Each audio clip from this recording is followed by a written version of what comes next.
हर हर महादेव। तीसरा अध्याय। चंचुला का पाप से भय एवं संसार से वैराग्य। शौनक जी बोले, हे महाभाग सूत जी, आप सर्वज्ञ हैं।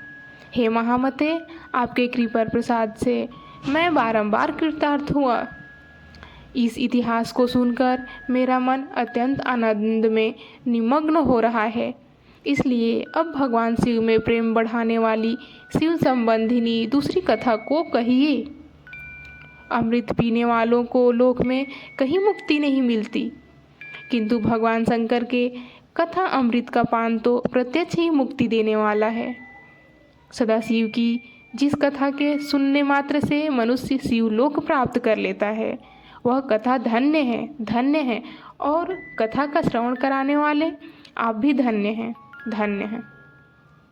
सूत जी बोले, हे शौनक, सुनिए, मैं आपके सामने गोपनीय कथा वस्तु का भी वर्णन करूँगा, क्योंकि आप शिव भक्तों में अग्रण्य और वेदताओं में श्रेष्ठ हैं। समुद्र के निकटवर्ती प्रदेशों में एक बासकल नामक ग्राम है, जहाँ वैदिक धर्म से विमुख महापापी द्विज निवास करते हैं। वे सब के सब बड़े दुष्ट हैं। उनका मन दूषित विषम भोगों में ही लगा रहता है। वे न देवताओं पर विश्वास करते हैं, न भाग्य पर। वे सभी कुटिल वृत्त वाले हैं, किसानी करते हैं और अलग अलग तरह के घातक अस्त्र शस्त्र रखते हैं। वे पर स्त्री गमन करने वाले हैं और खल में लगे हुए हैं। ज्ञान, वैराग्य और सद्धर्म को वे बिल्कुल नहीं जानते। वे सभी पशु बुद्धि वाले हैं और सदा दूषित बातों को सुनने में संलग्न रहते हैं। अन्य वर्णों के लोग भी उन्हीं की तरह कुछ की विचार रखने वाले स्वधर्म विमुख हैं। वे सदा कुकर्म में लगे रहते हैं और नित्य विषय भोगों में ही डूबे रहते हैं। वहाँ की सब स्त्रियाँ भी कुटिल स्वभाव की, स्वेच्छारिणी, पापासक्त, कुछ की विचार वाली और व्यभिचारिणी हैं। वे सद्व्यवहार और सदाचार से सर्वज्ञ शून्य हैं। कुजनों के निवास स्थान उस बासकल नामक ग्राम में एक समय एक बिंदु नामधारी ब्राह्मण रहता था। वह बड़ा अधम था। वह दुरात्मा और महापापी भी था। उसकी स्त्री बहुत सुंदर थी, तो भी वह कुमार्ग पर ही चलता था। काम वासना से कलुषित वह वैश्यगामी था। उसकी पत्नी का नाम चंचुला था।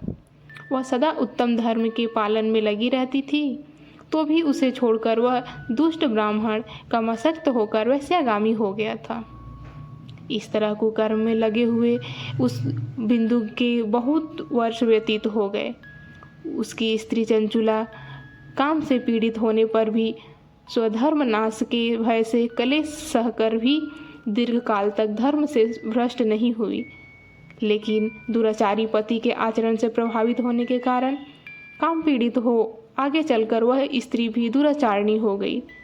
भ्रष्ट चरित्र वाली वह कुमार्गामिनी अपने पति की दृष्टि से बचकर रात्रि में चोरी छुपे अन्य पापी लोगों के साथ रहने लगी।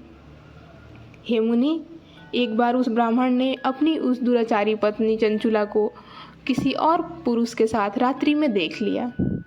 उस दुष्ट दुराचारी आसक्त मन वाली पत्नी को रात में पुरुष के साथ देखकर वह क्रोध से खौल उठा। उसके अंदर क्रोध की अग्नि ज्वलित हो गई। उसने घर जाकर उस कपटी पत्नी को बहुत डांटा और मारा। वह व्यभिचारिणी दुष्ट नारी चंचुला पीटी जाने पर कुपित होकर निर्भयता पूर्वक अपने दुष्ट पति बिंदु से कहने लगी कि तुम्हारी वजह से ही मैं ये कर रही हूँ।